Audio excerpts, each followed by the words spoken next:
boys and girls. It is good to see you again. So in the New Testament, I'm going to continue reading about Paul and how he also continues working through Jesus' ministry. Paul the preacher. The gods have come to earth. The church at Antioch flourished. Saul and Barnabas stayed for a year teaching the young Christians. Because he was living among Gentiles, Saul was also known by the Roman name Paul. One day, as the Christians were fasting and praying together, God made it plain that he wanted Paul and Barnabas to leave Antioch and take the gospel to other lands. Both men realized that there would be many hardships ahead. There would be danger on the high seas and danger on land. They would have to cross mountains and marshes, face angry mobs in the towns and the brigands in the desolate countryside. But God, who was telling them to go, would be with them all the way. The Christians at Antioch prayed that God would bless them and then saw them off on the first stage of their journey. First, they crossed the sea and preached on the beautiful island of Cyprus, which was Barnabas' home country. Then they sailed to the mainland that we now call Turkey. Whenever they arrived in a city, Paul looked for a Jewish synagogue and first preached there. His hearers would know the Old Testament and understood when Paul announced the good news that Jesus was Messiah. But many refused to listen and angrily turned the two out. So they preached instead to Gentiles, which made their own countrymen even more angry. Often Paul and Barnabas were threatened and beaten up. One day they arrived in Lystra, where few people had heard about the true God. Paul explained the good news in a way that they would understand. But when he healed a man who had been lame all his life, the crowd grew very excited. They began to jabber together in their own dialect, which the two visitors could not understand. Then, to their horror, they saw priests of Zeus, the father of the Greek gods, leading a procession and bringing them garlands and a bull to be sacrificed. The gods have come down to us, they were saying. They had decided that Barnabas was Zeus, and Paul, who did all the talking, was Hermes, the messenger of the gods. "Stop," Paul called out. "We are ordinary people like you. We want to tell you about the true God."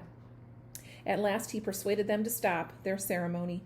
After many exciting adventures, the two men retraced their steps, encouraging and helping the young Christians in every city. They chose leaders for new churches. It did not matter that they had no fine church buildings. A church is made of people who are joined together by their love for Jesus and for one another. The mission to Europe. 3 years passed before Paul and Barnabas arrived back in Antioch, full of what God had done. But after a while, Paul began to worry about the young Christians they had left behind. He wanted to go back to see them and travel further afield. He planned to preach in every city that was on a trading route so that the good news would travel further than he could take it, and people passing through would hear the gospel too. Paul set off on a second expedition with Silas. First, they went back to every new church. Then they journeyed on, not sure where God wanted them to go next. When they were at Troas, near to the ancient city of Troy, Paul dreamed that he saw a man beckon to him, pleading, "Come to Macedonia and help us." Next morning, the friends agreed that God had sent the vision, so they crossed the strip of water into Macedonia, which is in modern Europe. A doctor called Luke joined them there. Later, he wrote the book of Acts and one of the 4 Gospels, too. There was no synagogue in Philippi, the city they visited first, but they found a little group of people praying by the riverside on the Sabbath and sat down with them. Paul began to tell them what Jesus and one of his listeners believed. Her name was Lydia, and she sold purple cloth. She begged the friends to come and stay at her home all the time they were in Philippi. Every day, as Paul and his friends crossed the city from Lydia's house, they were followed by a slave girl. She made a lot of money for her owners by telling fortunes. She kept shouting wildly, "These men are followers of the Most High God. They will tell you how to be saved." At last, Paul could bear it no longer. He turned and said, "Evil spirit, I order you to come out of this girl in the name of Jesus." At once her wild ranting stopped, but her power to tell fortunes had vanished too. Her owners were furious. They went straight to the Roman officials. "These men are trying to overthrow Roman laws," they claimed. The officials did not wait to hear Paul's side of the story. They seized Paul and Silas tore the clothes from their backs and gave orders for them to be whipped and thrown into prison. Lock them up safely, they told the prison officer. Singing in prison. The Roman prison officer chained Paul and Silas to the walls in the innermost cell of that black, foul-smelling jail. In spite of the wounds on their backs and the chains on their feet, Paul and Silas were full of thankfulness to God. At midnight, they burst out singing God's praises. The other prisoners listened amazed. They had never before heard anything but yells and curses and angry threats in that horrible place. Suddenly, a violent earthquake shook the prison to its foundations. The doors were lifted free of their hinges, and the chains broke loose from the walls. The terrified prison officer rushed over from his own quarters. When he saw the prison wide open, he was certain that his charges must have all escaped. He pulled out a sword to kill himself. But Paul called out urgently, "Don't hurt yourself! We are still here!" The officer called for a light and went straight to the innermost cell. He knelt in front of Paul and Silas. "Please, sir, tell me what I must do to be saved," he begged. "Put your trust in Jesus Christ and you will be saved, and your whole family too," Paul told him. The prison officer gladly believed what Paul had to tell him about Jesus. He took them both to his own rooms and gently bathed their bleeding backs. His wife gave them supper. Then Paul baptized the whole family. Next morning, the Roman officials sent police to the prison with the message, "Let those men go." But Paul replied, "We are Roman citizens, yet we have been publicly whipped and imprisoned without trial. Tell them to come themselves to free us." When the officials heard that Paul and Silas were Roman citizens, they were very frightened. They had broken the law by treating them as they had. They hurried to the prison to apologize and beg them to leave Philippi. So Paul and Silas visited Lydia and the other Christians once again, then went on their way. On the third and last expedition from Antioch, Paul settled in Ephesus for 3 years. Tourists flocked to Ephesus to visit the beautiful temple of the Greek goddess Artemis, which was pride of the city. They used to buy little silver souvenirs of the goddess and magic charms for which Ephesus was famous.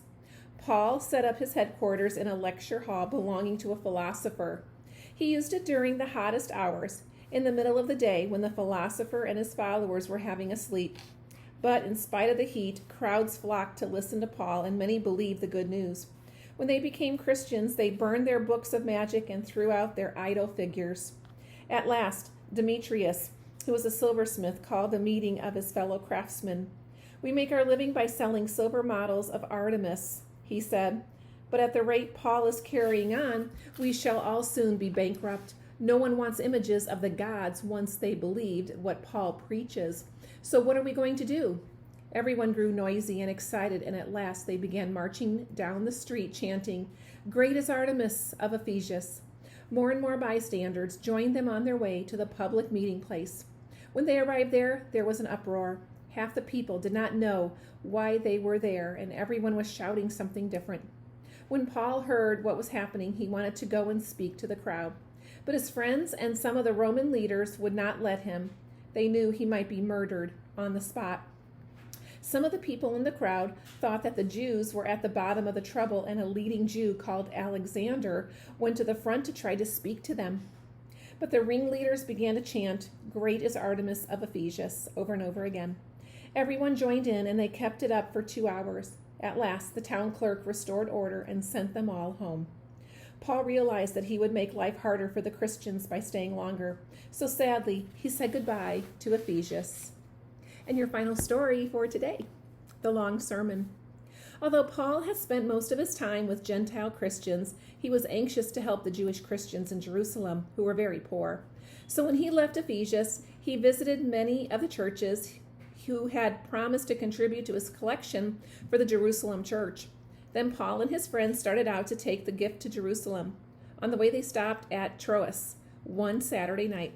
The Christians were delighted to see Paul and packed into an upstairs room to listen to him. The room grew hot and stuffy, and the air was thick with fumes from many oil lamps. As Paul went on talking, one of his listeners grew sleepy. Eutychus was a young man, but he had been hard at work since daybreak. As he sat on the windowsill, his head began to nod. In another moment, he dropped off to sleep and fell crashing from the 3rd floor to the ground beneath. There were cries of horror. Some rushed to the window to look down, while others, Paul among them, ran down the stairs. The first arrivals picked him up. He was dead, but Paul arrived, took him into his arms, and hugged him tight. "Don't worry," he told them. "He's still alive." How happy and thankful they were as they helped the bewildered young man upstairs. Then they all had a meal before Paul began talking to them again. It was daybreak when he left them at last to continue his journey to Jerusalem. And that is another story about how Saul became Paul.